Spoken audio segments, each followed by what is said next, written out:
हजरत इमाम अली इब्न अबी तालिब के पास आया और कहने लगा कि ए जनाब अली इब्न अबी तालिब, मैं तौरात, ज़बूर, इंजील और कुरान का एक बहुत बड़ा आलिम हूँ। मैंने ये सुना है कि आप हर इंसान को उसके सवाल का सही सही और अक्लमंदाना जवाब देते हैं। लिहाजा इसी वजह से आज मैं आपके पास एक ऐसा अजीबो गरीब सवाल करने के लिए आया हूँ कि जिस सवाल का सही सही जवाब यकीनन आप भी मुझे नहीं दे पाएंगे। तो हजरत इमाम अली इब्न अबी तालिब ने ये फरमाया कि ए बंदाए खुदा, तुम मुझसे जो भी सवाल करना चाहते हो बेशक वो सवाल करो। तो वो शख्स कहने लगा कि ए जनाबे अली इब्न अबी तालिब, तो फिर मेरा सवाल ये है कि आप मुझे ये बताएं कि आखिर वो अल्लाह का ऐसा कौन सा पैगंबर था कि जो पैगंबर ना ही तो जिन था, ना ही इंसान और ना ही कोई फरिश्ता, लेकिन फिर भी वो अल्लाह का पैगंबर था। लिहाजा आप मुझे अल्लाह के उस पैगंबर के वाकया के बारे में बताएं। तो हजरत इमाम अली इब्न अबी तालिब ने ये फरमाया कि ए बंदाए खुदा, ठीक है, आज मैं तुम्हें अल्लाह के उस पैगंबर का वाकया सुनाता हूँ कि जो पैगंबर ना ही तो जिन था, ना ही इंसान और ना ही कोई फरिश्ता, लेकिन यकीनन फिर भी वो अल्लाह का पैगंबर था।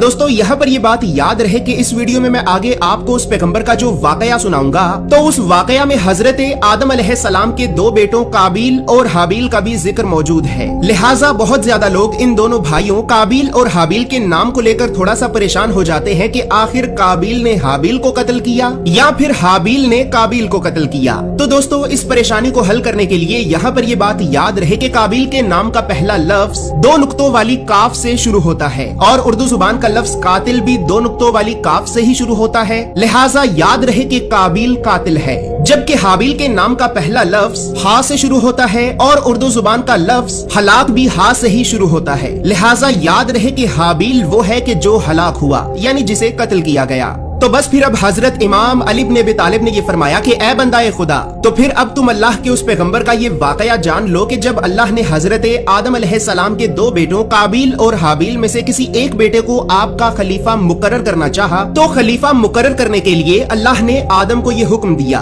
कि ए आदम, तेरे परवरदिगार का ये इरादा है कि वो तेरे इन दोनों बेटों काबिल और हाबिल में से किसी एक बेटे को तेरा खलीफा मुकर्रर करेगा। लिहाजा तुम अपने इन दोनों बेटों से ये कह दो कि वो अपनी सबसे खास और कीमती चीज को कुर्बानी के तौर पर अल्लाह की बारगाह में पेश करे। बस जिसकी कुर्बानी को आसमान से आग आकर जला देगी, तो अल्लाह उसकी कुर्बानी को कबूल करेगा। और फिर वही आदम के इस दुनिया से चले जाने के बाद आदम की तमाम औलाद का खलीफा मुकर्रर होगा। तो बस फिर अब जैसे ही आदम अलैहिस्सलाम ने अल्लाह का ये पैगाम सुना, तो आपने फौरन अपने इन दोनों बेटों काबिल और हाबिल को अल्लाह का ये पैगाम सुनाया। अल्लाह का ये पैगाम सुनते ही हाबिल, जो भेड़ बकरियों को चराया करता था, तो उसने अपनी भेड़ों में से एक सबसे बेहतरीन भेड़ को अल्लाह के लिए कुर्बान किया और फिर उस भेड़ को कुर्बान करने के बाद एक खुले मैदान में कुर्बानी की जगह पर लाकर रख दिया। जबकि दूसरी तरफ काबिल, जो खेती बाड़ी का काम करता था, तो उसने अपने खेत की सबसे कच्ची और गली सड़ी सब्जियों को इकट्ठा किया और फिर उन्हीं कच्ची और गली सड़ी सब्जियों को ही कुर्बानी के तौर पर बाहर खुले मैदान में कुर्बानी की जगह पर लाकर रख दिया।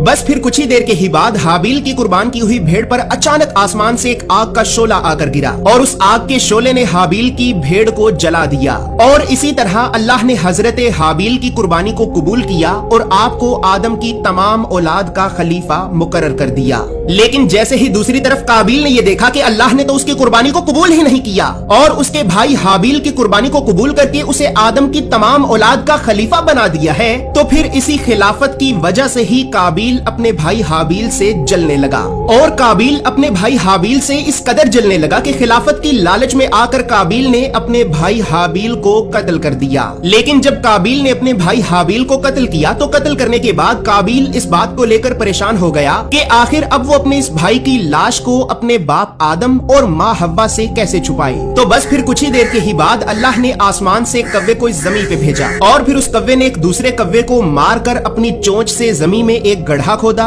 और फिर उस गड्ढे को खोदने के बाद आसमान से आए हुए कव्वे ने उस मरे हुए कव्वे को उस गड्ढे में दफना दिया। बस जैसे ही काबिल ने इस कव्वे को देखा कि इस कव्वे ने तो दूसरे मरे हुए कव्वे को जमीन में गड्ढा खोदकर जमीन में ही दफना दिया है, तो फिर काबिल ने भी अपने भाई हाबिल की लाश को छुपाने के लिए बिल्कुल उसी कव्वे की तरह ही जमीन में एक गड्ढा खोदा और फिर जमीन में गड्ढा खोदने के बाद काबिल ने भी अपने भाई हाबिल की लाश को उस गड्ढे में दफना दिया। और ए बंदाए खुदा, अब जान लो कि अल्लाह ने ये जो कव्वा आसमान से इस जमीन पे भेजा था, तो यही कव्वा अल्लाह का वो पैगंबर है कि जो पैगंबर ना ही तो जिन था, ना ही इंसान और ना ही कोई फरिश्ता, लेकिन फिर भी ये अल्लाह का पैगंबर था। दोस्तों यहाँ पर ये बात याद रहे कि पैगंबर का मतलब होता है पैगाम पहुँचाने वाला। अब चूंकि अल्लाह ने इस कव्वे को खुद अपना ये पैगाम देकर इस जमीन पे भेजा था कि वो काबिल को ये समझाए कि उसने अपने भाई हाबिल की लाश को किस तरह से जमीन में दफनाना है। तो अब चूंकि ये कव्वा खुद अल्लाह का पैगाम लेकर इस जमीन पे आया था, तो इसी वजह से ही ये कव्वा भी अल्लाह का पैगंबर कहलाएगा। क्योंकि जैसा कि मैंने आपको ये बताया है कि पैगंबर का मतलब होता है पैगाम पहुंचाने वाला, और अल्लाह का पैगाम पहुंचाने वाले को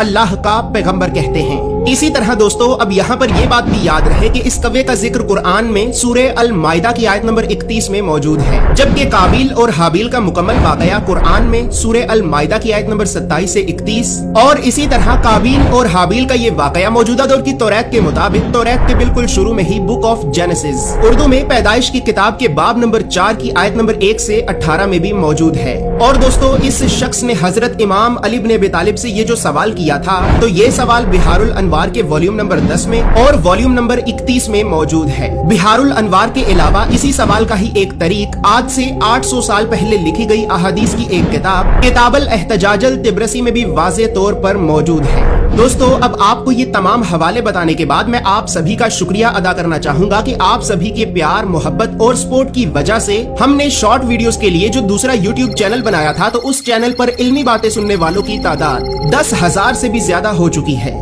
और अगर आप भी हमारे उस चैनल का हिस्सा बनना चाहते हैं और हमारी शॉर्ट वीडियोस को देखना चाहते हैं, तो आपको हमारे उस चैनल का लिंक हमारी हर वीडियो की डिस्क्रिप्शन से मिल जाएगा। तो बस फिर अब जैसे ही उस शख्स ने ये देखा कि हजरत इमाम अली इब्न अबी तालिब ने तो उसे उसके सवाल का सही जवाब दे दिया है, तो फिर वो शख्स भी कहने लगा कि बेशक अल्लाह के रसूल ने ये सच फरमाया था कि मैं इल्म का शहर हूँ और अली उसका दरवाजा है।